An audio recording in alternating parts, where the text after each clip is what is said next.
Our speaker is a phenomenal woman, a wife and a mother of two who embodies dignity and decorum, and one who is filled with a passion to educate young women, encouraging them to not be ordinary, but to stand out as well-rounded individuals for God. She leads the noble institution of the Wilmer's Trust High School for Girls, which, along with its brother school, was birthed out of the will of philanthropist John Wilmer and established in 1729 in Kingston, Jamaica. Despite facing natural and other disasters over the course of its history, the Women's Trust Schools have stood resolute as a symbol of inclusivity and godliness in our island, grounded in excellence, ethics, spirituality, and discipline on the legacy of a goldsmith. Their motto, Agekwadagis, translates as, "Whatever you do, do it well," based in Ecclesiastes 9 verse 10 and Colossians 3 verse 22.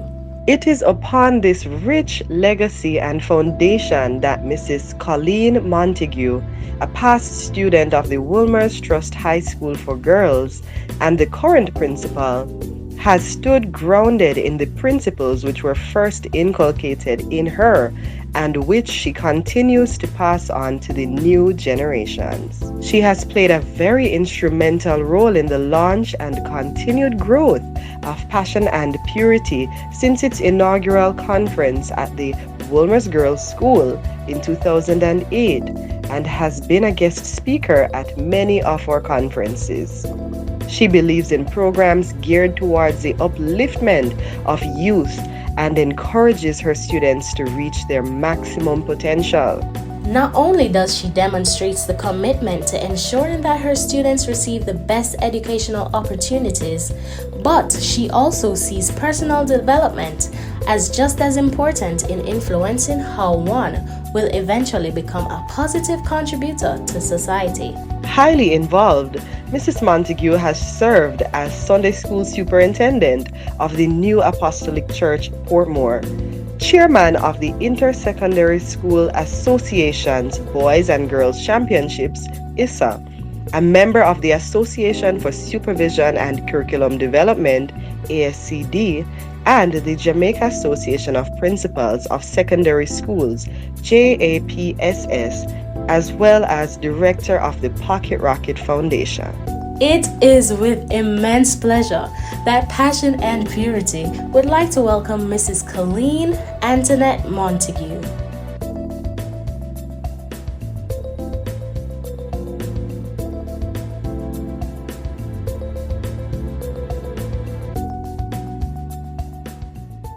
Good morning, everyone. It is so good to be with you this morning, or good day, whichever time of day that you're going to see it. You know, it's a privilege and a great honor to be with you once again, joining with you in spirit, in mind and body and soul for another Passion and Purity High School conference. And we're going to be talking today about family and community. One of the things that I remember growing up was this sitcom, an American sitcom called The Mary Tyler Moore Show. What I remember it to this day in my life, because growing up with that particular sitcom, it was about a young woman who had gone to New York, a stranger in a big city, a young girl in a big city, and she went to join a television show. She was the host on the show. What I took away from that series, because I had to watch it every day that it came on, it was just my favorite show. What struck me was this stranger who went among some people who were total strangers to her, and she, as the time progressed and she became acquainted with those persons, they became a family. It became a community right there on that show. And you could see, you could feel it, at least I did, in my young view at the time. And what I took away from that is that wherever you go, that you can become a part of a family. Because guess what? You know what a family is? A family is that group of persons who love you unconditionally. who love you in spite of when you do wrong or do good. They are there to love you. And so a community, a family first of all, is that unit that you connect with, that you were born into, or you were brought into, that becomes your home, that becomes that safe haven for you. And you know, especially during COVID-19, we have come to all appreciate our families, our friends, because COVID has taken away what you would consider probably the frills of life, the frills and the thrills that are outside of the human being, that human relationship. That is what COVID has taken. It has removed and taken us to the bare facts of life, relationships and family and love and harmony and sharing and giving. And because it has brought us to that place, I have come to love and appreciate my family even more so today than ever before. Don't get me wrong, I've always loved them. But when we are together day in, day out, 24 hours, especially in the beginning with lockdown, it was something that really allowed us to appreciate each other, to have tolerance, because we are now sharing, well, the small space or the large space, but we were in the same space for more often than we would normally be. And so COVID has brought into sharp focus the need for harmony and love within our family, and by extension, our community. Growing up again, I'm going back to my youthful days. I know young people, you don't like to hear when we talk about our old days and when we were growing up, but I'm talking about it. When I was growing up, there were three sets of families for me. There was my immediate biological family, my mother, my father, and my two brothers. And in growing up, we did everything together. We went to church, Saturday, Sunday, Monday, we went to church on a regular basis. And then wherever my parents went, whether it was to a funeral or a, weddings, we were there. She usually said we are our handbags because we went with her everywhere. And so my family has just grown up as a tight-knit unit who has come to enjoy life together. And then there was the church family. The church family that we went to every day of the week became that family that today, anyone who calls me Antoinette, I know it's my family.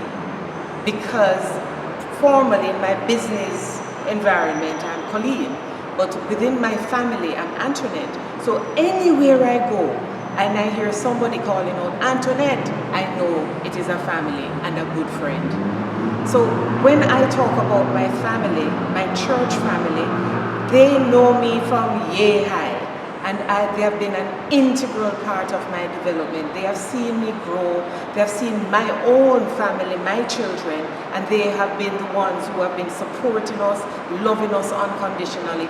And when I go into that space, I feel safe. I feel safe, I feel God's love, I feel their love, and I know that it is family. You know, Jesus, when he walked this earth, in Matthew chapter 15, verse 49, he says that he, look at them, they are the disciples. Those disciples, they are my mother and my brothers. He chose a group of persons. And why did they become his brothers and his mother? Because of the love and a shared value, shared values, shared love. That's why they became family. Who are you at this moment sharing your time with? Who is your community? Who is your family? Who are you giving your love unconditionally to? Are they giving it back to you unconditionally? Are they sharing time and space with you based on the values that you have been taught, that you have learned through church and family and home? Are you at this point in time sharing your values? And if you're not, do you think it's time to stop, pause, and look again at who you are surrounding yourself with. And if it is there, it gives you pause for thought, then you need to think again and look again around you at these persons. God's love is pure. Your body is a temple. His love is pure. And if it is within you, it is radiating in your speech, in your pattern of thought. It is radiating through you because God's love is so boundless. It is a wonderful place to be. And when you are with Him and with like-minded people, it cannot go small. It must get big. It must get bigger and bigger and bigger, and it just encaptures your life, and it encaptures your thought, and it becomes you.